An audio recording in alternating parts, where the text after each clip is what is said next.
हर साल गर्मियों की छुट्टियों में नन्ही अवनी अपने नाना नानी के गांव जाया करती थी। शहर की चकाचौंध से दूर गांव की मिट्टी में उसे कुछ खास अपनापन लगता था। नाना नानी का घर पुराने जमाने का था। लकड़ी की सीढ़ियां, टिन की छत और घर के पीछे एक बड़ा सा बरगद का पेड़। उसी पेड़ पर एक झूला लटकता था, पुराना, जर्जर, हमेशा हिलता हुआ। अवनी को बहुत आकर्षित करता था। अवनी जब भी नानी के घर आती तो हमेशा पूछती, नानी क्या मैं झूला झूल लूं? लेकिन नानी हमेशा मना करती थी।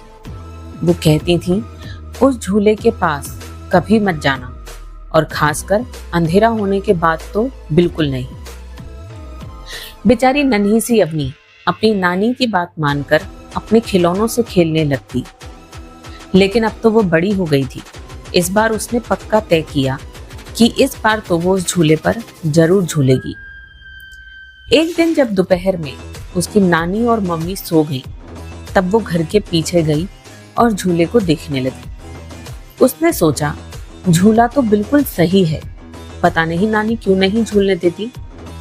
हवा चल रही थी, मौसम बहुत अच्छा था, तो वो खुश होकर झूले पर बैठ गई। जब उसने झूला झूलना शुरू किया तो मौसम बदलने लगा। हवा तेज होने लगी, आसमान में बादल घिरने लगे और हल्का अंधेरा सा छा गया। उसे ऐसा लगा जैसे कोई और भी उसके साथ झूले पर बैठा है। झूला भारी सा महसूस हो रहा था। अचानक दूर से किसी बच्चे की हंसी की आवाज आई, लेकिन वहां तो कोई नहीं था। अवनी को कुछ अजीब सा लगा और वो झूले से उतरकर अंदर आ गई।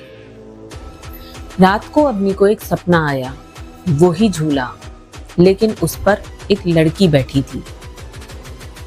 अगली रात घर के बरामदे में झूले के चर चर की आवाज सुनाई दी। नाना उठे और बाहर देखा। सामने उनको जो दिखा वो देखकर वो एकदम डर गए। उन्होंने देखा कि झूला खाली ही बहुत तेज तेज झूल रहा था और अवनी नीचे खड़ी होकर जोर जोर से हंस बोल रही थी, जैसे वो झूले पे बैठे किसी इंसान से बात कर रही हो। वो डर के मारे जोर से चिल्लाए।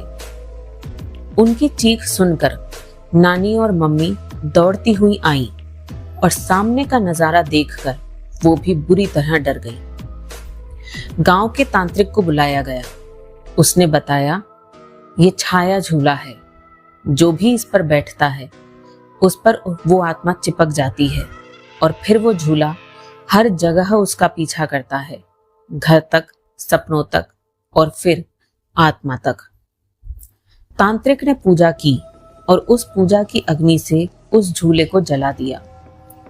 जैसे जैसे वो झूला जल रहा था, वैसे वैसे एक लड़की के चीखने की आवाज सुनाई दे रही थी।